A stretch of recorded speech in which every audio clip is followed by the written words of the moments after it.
Welcome back, everyone, to the deep dive. Today we're going to be looking at something pretty incredible. Yeah.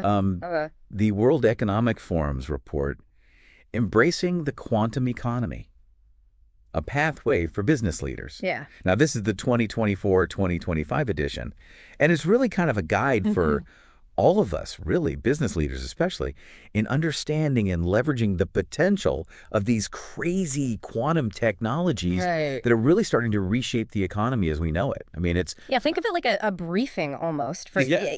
if you're sitting there thinking, hey, what's all this quantum stuff? How could it actually affect my business or the industry I'm working in? Yeah, and they do a good job, I think, of Yeah. cutting through all the technical complexity. Yeah. And it really zeroes in on Right. the strategic and economic implications, which I really appreciate. Absolutely. And it's very broad. It's not just about the quantum science itself, but about business strategies that companies need to adopt. Right.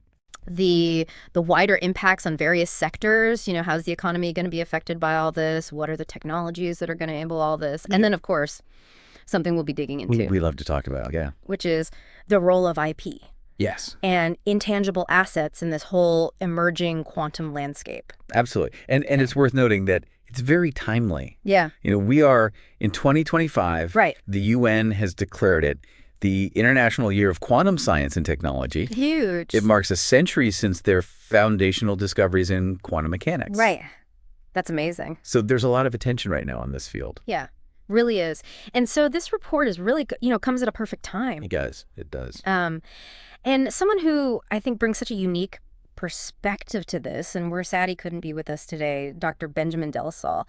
His background is so fascinating because it's this combination of PhD in quantum nanoelectronics, Wow. deep understanding of IP law. And a focus on innovation strategy. And what's really interesting, I think, is that he's worked in that intersection, serving as fractional CIPO, Chief Intellectual Property Officer, Right. and CIAO, Chief Intangible Assets Officer for a different organization. So he really understands, how deep tech, like quantum, translates into tangible business value. Right. That's the key. That's the key, right? Yeah.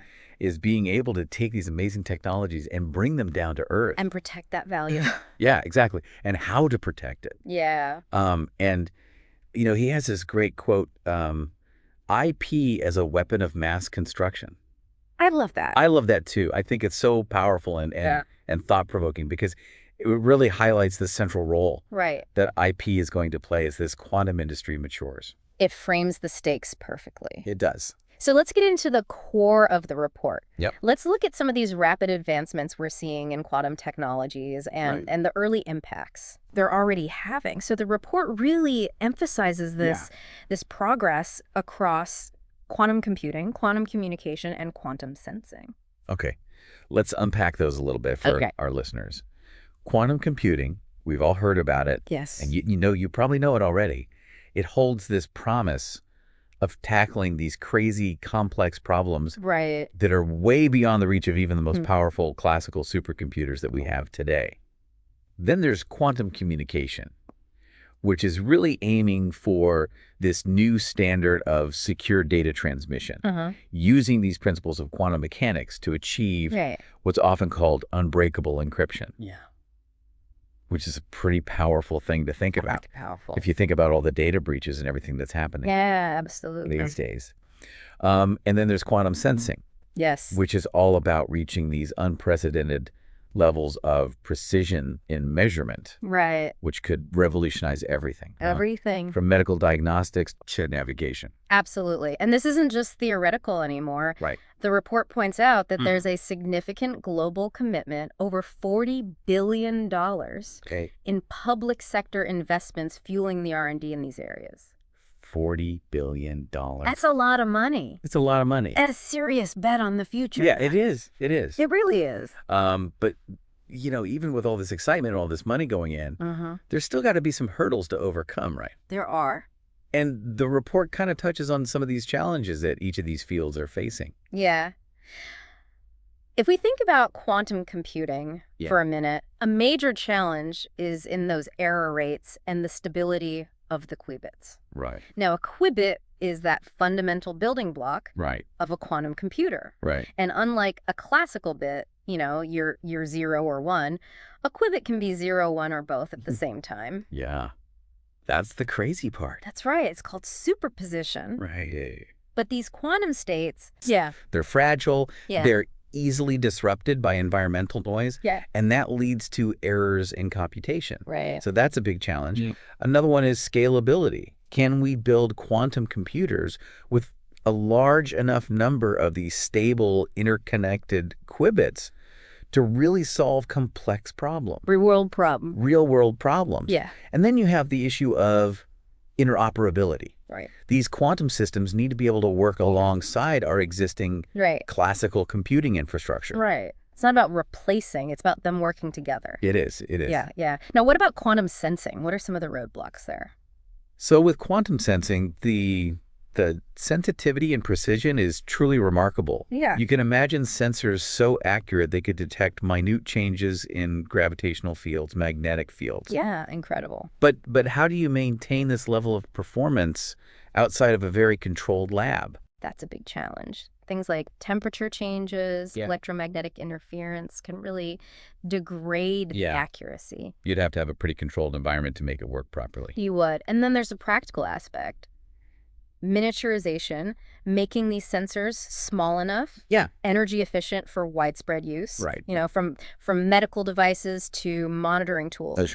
And then a more fundamental challenge is standards and calibration. How do we make sure that these sensors are giving consistent and reliable measurements across all these different devices and applications? So it's about taking this incredible sensitivity and actually deploying it in the real world. In the real world, right. And then finally, this quantum communication and security. We all love this idea of unbreakable encryption. It sounds fantastic. But I imagine there's complexity. There's got to be. So one of the biggest hurdles is how do we ensure this security and reliability over long distances? Quantum signals, particularly those used in QKD, quantum key distribution, can degrade over fiber optic cables.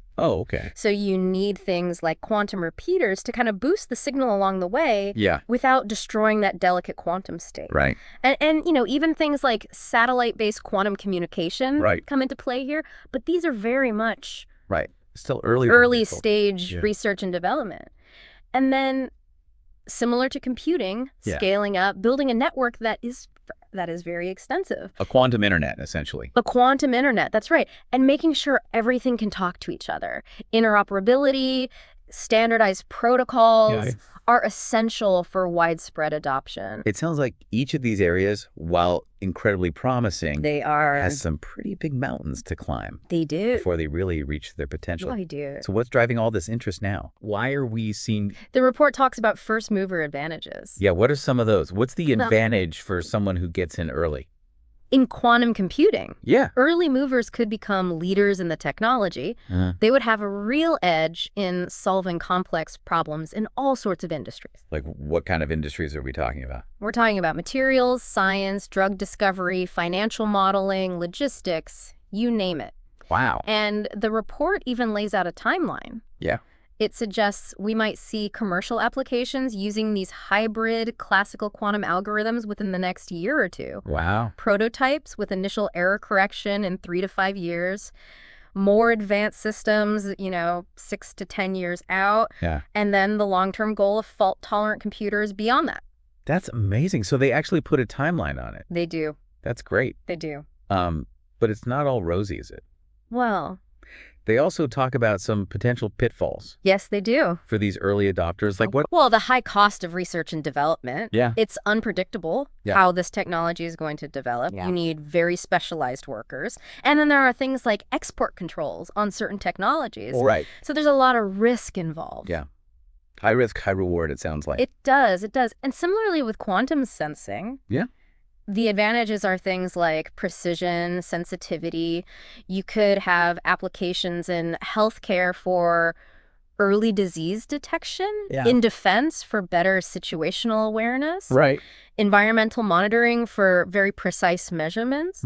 And they lay out a similar timeline there. with niche commercial prototypes potentially emerging soon. Wow. Integration into systems midterm, broader adoption further down the line. So it's similar. It is sort of trajectory. It is. But again, pitfalls. The market might not be there. Yeah, who knows? How do you integrate it? Right. With existing infrastructure. Right. You need specialists to use these things. Export controls, particularly for those with defense applications. Sure. So there's a lot to consider there. Yeah.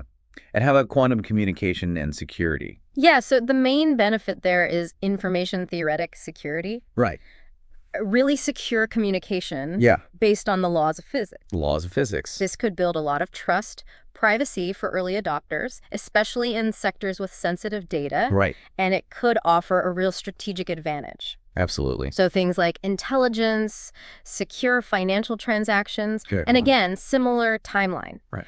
We might see early deployments of QKD and post-quantum cryptography in the next couple of years. Wow. Expanding networks in the prototype phase, eventually global networks. So a similar trajectory. But again, technological hurdles. Right.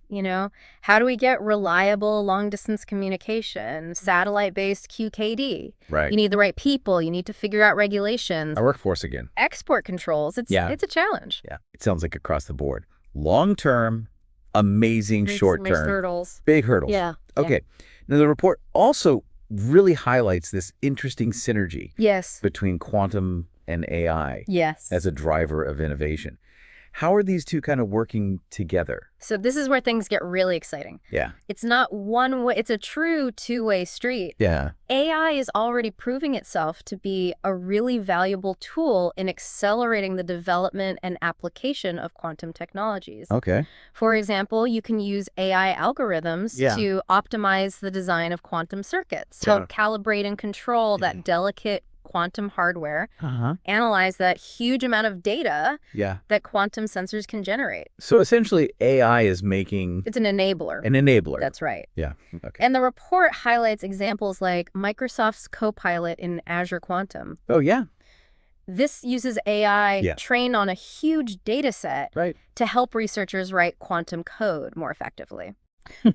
Cool. IBM's Qiskit transpiler service uses AI to optimize algorithms, make them run faster on the actual hardware. So AI is making it easier to use these computers. Exactly. Yeah. But like I said, two-way street. Right. So how is quantum going to change AI? That's right. So quantum computing could overcome some of those fundamental computational limits we have right now that are holding back even the most advanced AI. Right. So for example, quantum algorithms could speed up training of machine learning models. Wow. Particularly in areas like deep learning. Yeah. So you could develop much more sophisticated, powerful AI. Right. And then there are these emerging concepts like quantum machine learning, quantum neural networks. Yeah, it's a whole new world. It is. It leverages those unique properties to potentially create new types of algorithms with capabilities beyond what we can even imagine right now. Wow. Even tasks like image recognition,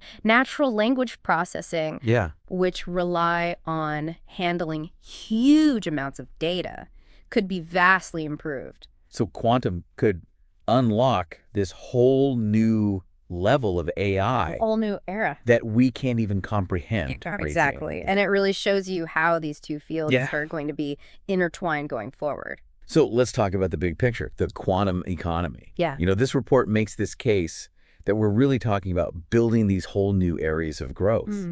So what kind of economic value are we looking at? Well, McKinsey, for example, estimates that quantum computing alone could generate between $450 and $850 billion annually by 2035. That's incredible. And that doesn't even include quantum sensing and quantum communication. Yeah, which are all a whole other area expected to create huge new markets and opportunities. That's amazing, but it's not just going to happen on its own. It's not. The report really emphasizes the need for this strategic vision, investment in R&D, and really this translation from the lab to the real world. Exactly. And we are seeing some interesting trends already in investment, rapid acceleration, particularly since 2020. Right. A lot of it going into quantum computing companies. Yeah. what's interesting is a lot of these are still small startups. Right. So very dynamic, very early stage. Lots of innovation happening. But also potential challenges to scale them up. Yeah, how do they grow? Into larger companies. Yeah. Now, the report does a good job of breaking down these potential implications by sector. So let's start with financial services. Okay. How is quantum going to kind of reshape this?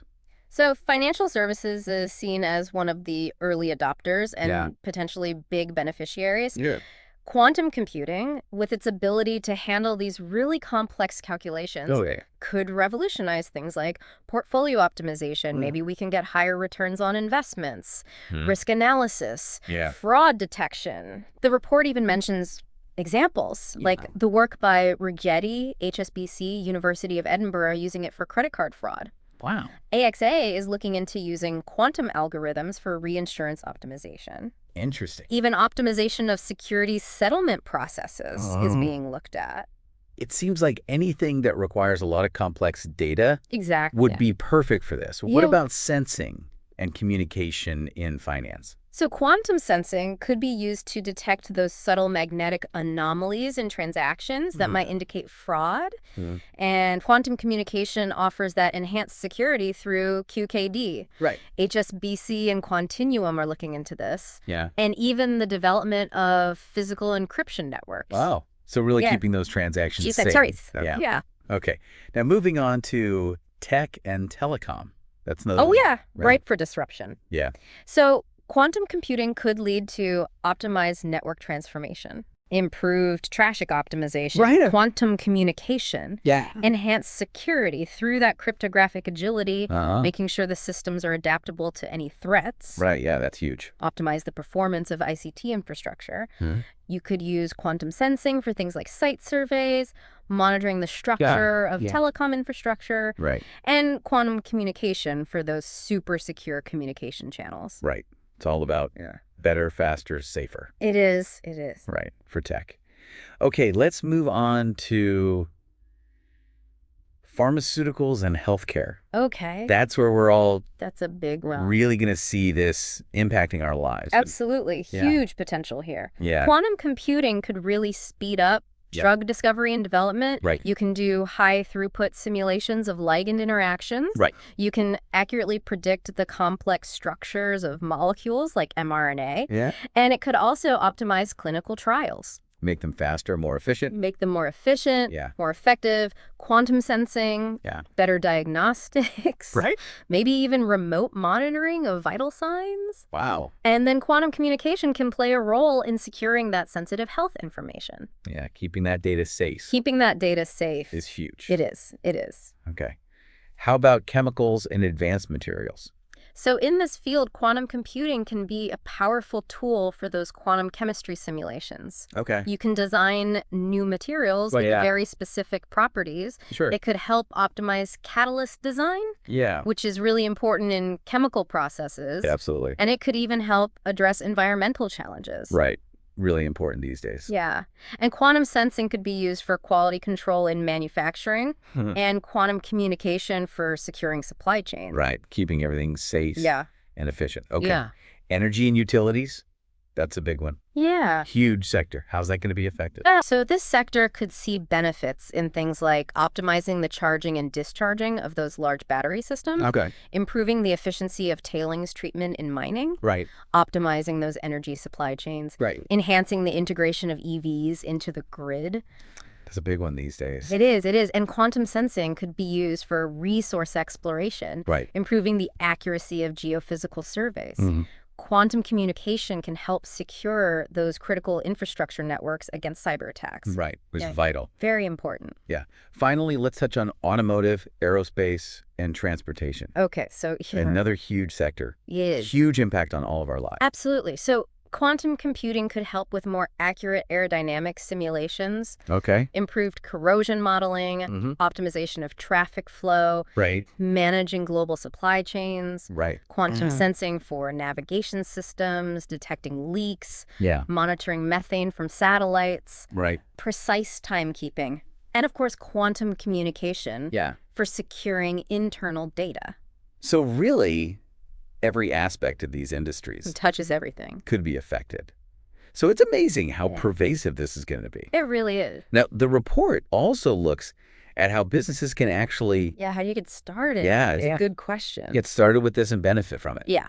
So they outline a few key pathways. Yeah. One is explorative initiatives. Okay. So partnering with universities, R&D projects. Right. Joining industry innovation hubs. Yeah. Start with small projects. Okay. Pilot programs. And really, continuous learning. Stay up to date. That's key. Because it's changing so rapidly. Right. You know, learn from the leaders. Right. See what they're doing in areas like insurance, healthcare. So start small. Learn from the best. Yeah. Find out where it can actually make a difference. That's right. What's the next step then? So then they talk about building dedicated teams. You need people with the right skills and knowledge. Right, the experts. That's right. So assess what you have, define your team structure, recruit the right people, and, you know, the roles will vary of course. Depending on the industry. Right. You might need quantum algorithm developers, quantum software engineers, data scientists with expertise in quantum machine learning. And that's going to be industry specific, right? Absolutely. Yeah. A financial firm needs quantum finance specialists. Right. A pharma company might need experts in quantum chemistry simulations. Right. And then finally, the financial commitment. That's the big question. How should businesses invest in this? So what are some avenues for investment? Well, venture capital is a big one. Okay. Funding these early stage startups. And we've seen big firms like JP Morgan Chase, Mitsui, Goldman Sachs, BlackRock. Right. All investing. Then there are acquisitions. Right. You can acquire a promising company. Sure. Sandbox AQ bought Good Chemistry. Honeywell bought Cambridge Quantum. Okay. And then, of course, internal funding. Sure. Put some of your R&D budget towards this. Yeah. HSBC has done that. Volkswagen has invested in traffic flow. Wow. So lots of ways to do it. So it's really a multifaceted approach. It is. You know, explore, build, invest, but be smart about it. And manage your risk. Exactly. So to kind of wrap up our deep dive into this report, what would you say is that key opportunity? Well, I love the analogy the report uses. Yeah. They compare this to a Cambrian explosion of technological advancement. Right, where suddenly everything changes. Yeah. Just like that period saw a diversification of life. Yeah. This is going to be a burst of innovation. Right. New capabilities, new industries. Early adopters. The winners who are strategically engaged. Who get in early. Are going to have huge advantages. But it's not without its risks. Right. It's not. There are some challenges. There are. The report points to challenges with intellectual property, making sure innovation is protected and fairly distributed, resource limitations, particularly talent, access to hardware, and then this risk of an unequal distribution of benefits, creating a quantum divide. Right. So we've got to be mindful of these things. So what are some key recommendations that they provide? Okay. So evaluate the risks and opportunities. Okay. Engage with the ecosystem. Right. Start small with pilot projects. Yeah. Build those dedicated teams. Invest strategically. Right. Monitor and adapt. Always be learning. Right. And it's worth emphasizing that relationship again between AI. That synergy is so important, both near term and long term. Right. AI is going to make quantum better. It will. And quantum is going to change AI. Absolutely. So as we wrap up our deep dive into this report, embracing the quantum economy, it's clear that this isn't science fiction anymore. No, it's not. This is happening. It's happening now. It is. And it's going to change everything. And I think it's really powerful to think about that quote that we talked about earlier. Yeah. IP as a weapon of mass construction. Powerful stuff. As this Cambrian explosion happens. Yeah. How are you, the listener, going to approach this? Yeah. How are you going to think about intellectual property, intangible assets in this new world? How are you going to not just build better businesses, but build a better future? It really makes you think. But using these tools. It does. What problems? What problems that seemed impossible are now possible. It's so exciting. It's really exciting. It is. Thank you for joining us. Thank you.